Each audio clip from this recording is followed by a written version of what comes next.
ओडिशा के मयूरभंज जिले का ऊपर बेड़ा गांव और ये द्रौपदी मुर्मू का घर। यहीं से निकली हुई वो बेटी कभी यहाँ की गांव की पगडंडियों पर दौड़ लगाती तो खुद के लिए बड़े बड़े सपने भी बुनती। आज ये घर आपको जरूर चमकदार लग रहा होगा, लेकिन आपको बता दें गरीबी का जो दंश उन्होंने झेला उसको शब्दों में बयां कर पाना काफी ज्यादा मुश्किल, क्योंकि तब गरीबी की मार ऐसी रहती जिसको लेकर आगे बढ़ना यकीनन बेहद मुश्किल होता। बहुत सारे सपने न सिर्फ खुद के लिए बुने बल्कि गढ़े भी, और उसी को लेकर यहाँ की गलियों से वो लड़की लगातार आगे की ओर निकलती गई।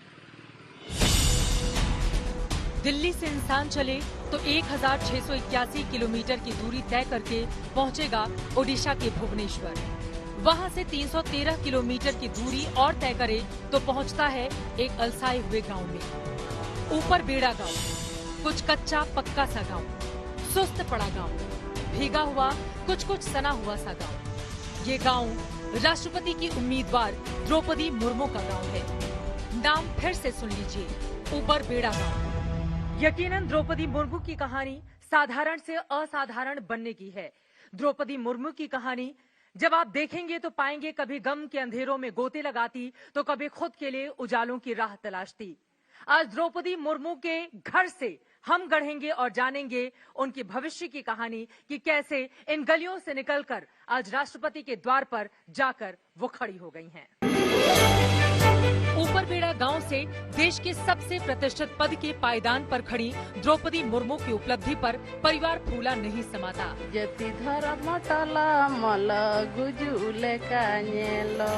भतीजे की पत्नी संथाली में मंगल गाती हैं, खुशियां मनाती हैं।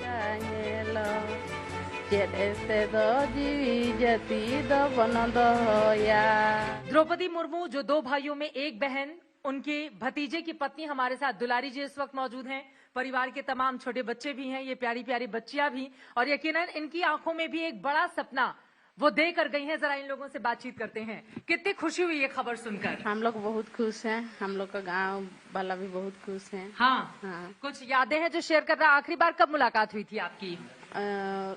जब दिल्ली गए, हाँ, उस समय हम। तो जब दिल्ली जा रही थी तो क्या कहा उनकी ओर से, क्या कहा गया, उन्होंने क्या बोला? अच्छा से रहो, बाल बच्चा का ख्याल रखो। हाँ। हम जा रहे हैं। जति धर मटला मल गुजुले कानेलो, जति धर मटला मल गुजुले कानेलो। द्रौपदी मुर्मू के पड़ोसी भी प्रसन्नता के पावस हो गए हैं। घर तो द्रौपदी मुर्मू जी का है, लेकिन यहाँ पर पड़ोसियों की भी भीड़ लगी रहती है इस खबर के सामने आने के बाद। अभी जीत का ऐलान होना बाकी है, लेकिन ये लोग पहले से ही मानकर बैठे हुए हैं कि वो तो जीत ही गई और इस गांव का नाम रोशन कर गई। उनके पड़ोस के लोग मौजूद हैं। नाम क्या है आपका? विनय कुमार गिरी। विनय जी, जब ये खबर सामने आई तो कैसा लगा, कैसे आप लोगों ने जश्न मनाया है? बहुत खुशी लगा और गाँव में भी सब खुशी है। मुश्किल होता है आदिवासियों का पढ़ना, और उस पर भी आदिवासी लड़कियों का पढ़ना और मुश्किल होता है। मगर द्रौपदी मुर्मू के जीवन की पाठशाला का पहला अध्याय यहाँ से लिखा गया और यहीं से पढ़ा गया। ऊपर बेड़ा गांव में ये सरकारी स्कूल, जहाँ से 7वीं तक की अपनी पढ़ाई पूरी की थी द्रौपदी मुर्मू ने। अभी तो यहाँ पर कोई छात्र आपको नजर नहीं आ रहा है क्योंकि कक्षाएं नहीं चल रही हैं, लेकिन आपको बता दें सैकड़ों की तादाद में अपने सपने लिए यहाँ पर बच्चे आते हैं हर रोज की पढ़ाई करने के लिए। 7वीं की पढ़ाई के बाद वो भुवनेश्वर चली जाती हैं, आगे की पढ़ाई पूरी करती हैं और फिर रमा देवी कॉलेज से स्नातक की परीक्षा पास करके शिक्षण कार्य भी करती हैं। और उसके बाद राजनीति में पड़ता है द्रौपदी मुर्मू का पहला कदम। स्कूल ना होता तो ये नलकूप न होता, ये नलकूप न होता तो द्रौपदी मुर्मू का गांव प्यासा रह जाता। कुदरत के करीब होने के बाद भी पानी की किल्लत ने गांव के गले को सूखा रखा है। पानी की बहुत दिक्कत है। एक कहावत है गागर में सागर भरना, लेकिन यहाँ पर जब आप आएंगे तो गागर में ये पानी इसलिए भरा जा रहा है कि इन बच्चियों के घर के भीतर नल नहीं है। इसी स्कूल में आकर ये पढ़ाई करती हैं, लेकिन इसी स्कूल में आकर इनको अपनी इस गगरी में पानी भरना पड़ता है। अब ऐसी स्थिति क्यों बनी हो? आप लोग यहीं पे पढ़ाई करती हो? हाँ। क्या नाम है? शिवानी। तो आप लोगों के वहाँ इस तरह से हैंड पंप या कुछ नहीं है पानी भरने के लिए? तो यहाँ पर आती हो, रोज कितने बार आती हो भरने के लिए पानी? 10 बार 10 चक्कर लग जाते हैं यहाँ पर पानी भरने के लिए। तो आप लोग चाहते हो कि आपके घर में भी व्यवस्था हो जाए ताकि यहाँ पर नहीं आना पड़े? आप लोग तो थक जाती होगी बिल्कुल। यही पढ़ाई करती हो? आपके वहाँ पानी नहीं है? पानी लेने इतनी दूर आना पड़ता है स्कूल में? नहीं है पानी। तो रोज कितनी बार आती हैं यहाँ पर? 4-5 बार। आपके वहाँ से अब तो राष्ट्रपति बनने जा रही हैं, तो आप लोग चाहती हैं कि यहाँ पर हर घर में नलका की व्यवस्था की जाए? व्यवस्था कर दो। अभी बहुत हम लोग का यहाँ परेशान हो रहा है पानी के लिए। सबसे ज्यादा परेशानी किस चीज की है आपके गांव की? पानी के। पानी की। ये कितना संवेदनशील स्वार्थ है, ये कितनी छोटी सी मांग है, मगर इससे देखें तो ये बहुत भारी भरकम भरोसा है कि हाँ, द्रौपदी मुर्मू राष्ट्रपति बनी है तो गांव में पानी का संकट दूर होगा। इसी सरकारी स्कूल में पढ़ने वाली ये बच्चियां जिनके घर में पानी नहीं है और इस वजह से यहाँ पर नलके पर आती हैं, वो अपनी अपनी, आप जैसा कि देख पा रहे हैं, बर्तन लिए और फिर यहाँ पर पानी भर के वो यहाँ से वापस जाती हैं। यकीनन अब इनको अपने अच्छे दिनों का इंतजार होगा कि कम से कम राष्ट्रपति बनने के बाद जो सरकारी नुमाइंदे हैं उनकी नजर इस गांव पर पड़े और इनके भी अच्छे दिन आए और पानी लेने के लिए इनको इस स्कूल में नहीं आना। पानी के संकट ने परेशानियों की खाइयां खोद रखी हैं। ऊपर से ये पनीला रास्ता, झरने का पानी झंझावत बनकर बहता रहता है और दर्द बनकर गांव के लोगों के सीने से रिश्ता है। झरने का पानी तो कलकल करता हुआ बहता हुआ चला जा रहा है, लेकिन इन लोगों की जिंदगी पीने के पानी, नहाने के लिए पानी और इसके साथ ही घर में खाना बनाने के लिए पानी के लिए मोहताज है। इन लोगों को अपना घर छोड़कर दूर जाना पड़ता है। जैसा कि इन बच्चियों को देख पा रहे हैं, एक बार फिर से ये जा रही हैं अपनी अपनी गगरी लेकर, मटके को लेकर, ताकि पानी भरकर घर में ले आ सकें।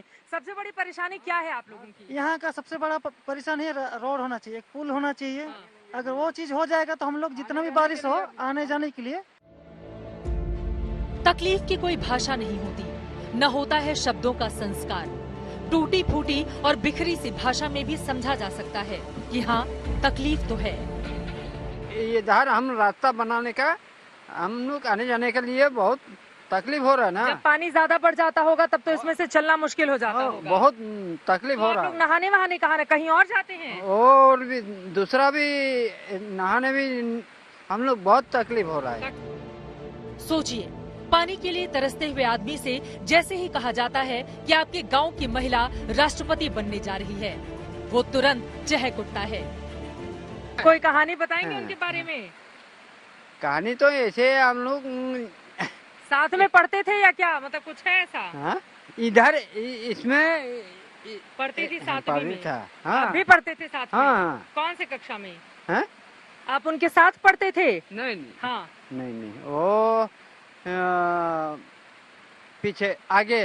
अच्छा, वो आगे थी, 7वीं में थी, आप छोटे क्लास में थे, लेकिन एक ही स्कूल में पढ़ते थे आप? हाँ, इसी स्कूल में पढ़ता था। इसी स्कूल में पढ़ती थी। तो छोटी में बदमाश थी, नटखट थी? नहीं। या पढ़ने में बहुत अच्छी थी?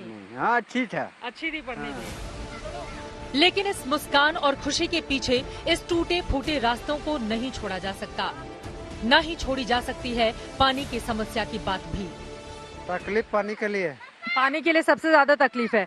पानी के लिए स्कूल में जाना पड़ता है आप लोगों को? हाँ, इधर कैसे आ रहा है जा रहा है। अच्छा, यहाँ पे आप लोग को एक छोटी पुलिया चाहिए ताकि वहाँ से यहाँ तक को हिस्से को जोड़ा जा सके। हाँ। ऊपर बड़ा का ये वो हिस्सा है जहाँ पर बड़ी तादाद में आदिवासी समुदाय के लोग पीछे की तरफ रहते हैं, लेकिन पानी के लिए जिंदगी की जद्दोजहद है।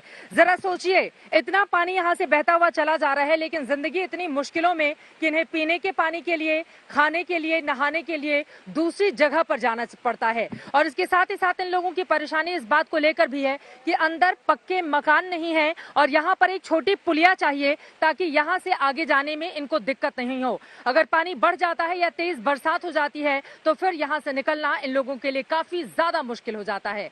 और अब तो ये राष्ट्रपति जी का गांव है, ऐसे में इन लोगों की जो इच्छाएं हैं, कम से कम इस मूलभूत सुविधा को लेकर अब उम्मीद कर रही हैं कि उनको उनका ये हक जरूर मिलेगा।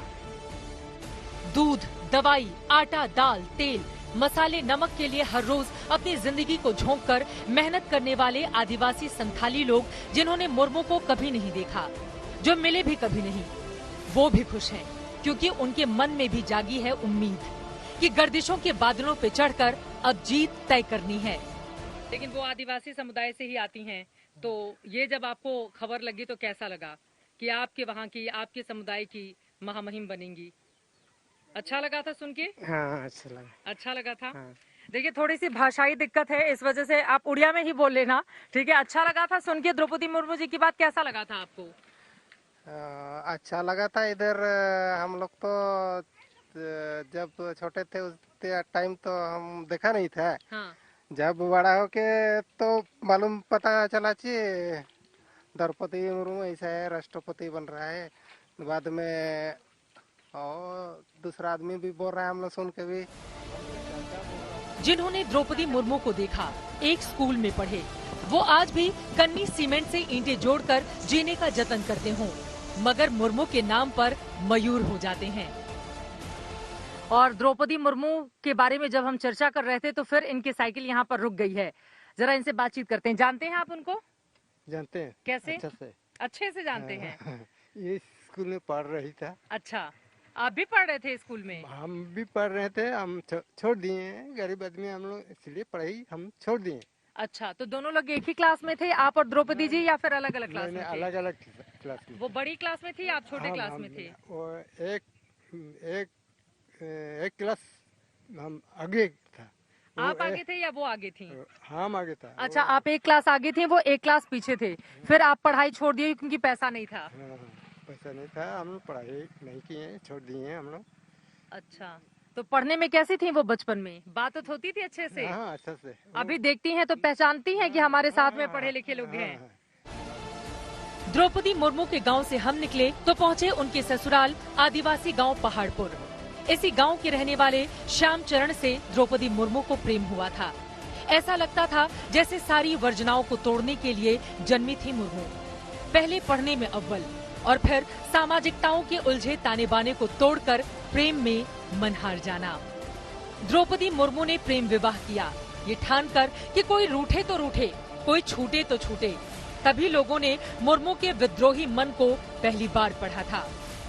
उस जमाने में अगर एक आदिवासी घर की लड़की लव मैरिज करे तो घर वालों ने विरोध नहीं किया कि तुमको पढ़ने के लिए भेजे थे, क्योंकि हम लोगों का समाज ऐसा है जहां पर बच्चियों को, बेटियों को इतनी आजादी आज भी कई ऐसे हिस्से हैं जहां पर नहीं दी जाती हैं। तो द्रौपदी जी के मामले में क्या हुआ था? नहीं, हम लोग का तो लव मैरिज भी चलता है। आप लोगों के वहाँ चलता है? हाँ। तो उन्होंने जब कहा कि हम शादी नहीं से करेंगे तो परिवार वाले तैयार हो गए थे? नहीं, उसी टाइम तो पापा ने, हम सुने कि वो मना कर दिया था।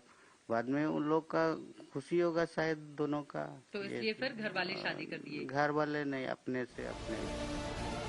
लेकिन भाग्य में तो अकेलेपन का दंश लिखा था। कुछ वर्षों में ही श्यामचरण मुर्मू दुनिया को अलविदा कह गए। मगर किस्मत न जाने कितने घाव देना चाहती थी।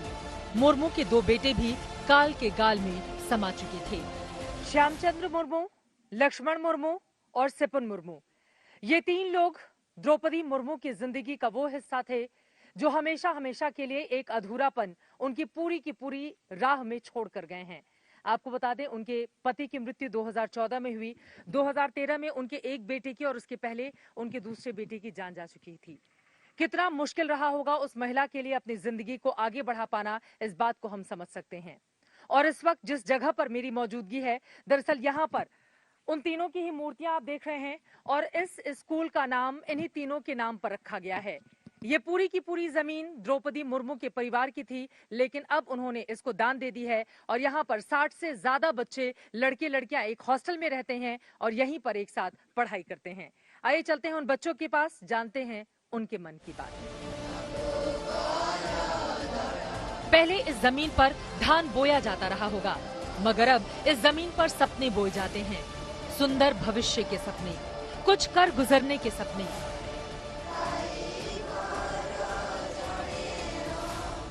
मेरे साथ इस स्कूल में पढ़ने वाले नन्हे मुन्ने बच्चे हैं, आंखों में बहुत सारे सपने लिए, और यकीनन द्रौपदी मुर्मू उन सभी के लिए आदर्श हैं। जरा इन लोगों से बातचीत करते हैं। द्रौपदी मुर्मू जी क्या बनने जा रही हैं? राष्ट्रपति बन जाएंगी? लग रहा है बन जाएंगी। ठीक है, आप लोग कुछ सुनाना चाहती थी कि वो जब आएंगी यहाँ पर तो आप लोग किस तरह से स्वागत करेंगी? कुछ सुनाना चाहती थी, गीत आप जी सुनाइए। जैसे सूर्य की किरण छूले जग का हर किरण, वैसे ही छूलेंगे सबका मन। आपके चरणों में है नमन, आपके चरणों में है नमन। पाठशाला में पढ़ने वाले बच्चे कुछ करना चाहते हैं, कुछ बनना चाहते हैं। अच्छा, आपको क्या बनना है? आर्मी। आर्मी ज्वाइन करनी है आपको। उसके लिए तो खूब पढ़ाई करनी पड़ेगी। तैयारी हो रही है अच्छे से? आप बताओ क्या बनना है आपको? डॉक्टर। डॉक्टर बनना है आपको? पॉलिटिशियन। पॉलिटिशियन बनना है। पॉलिटिशियन क्यों बनना है? किसके जैसा पॉलिटिशियन बनना है? नरेंद्र मोदी। नरेंद्र मोदी जी जैसा पॉलिटिशियन बनना है। क्या अच्छा लगता है उनका? उनका इस दरिद्रों को सेवा जगाते हैं, वो हमको बहुत अच्छा लगता है।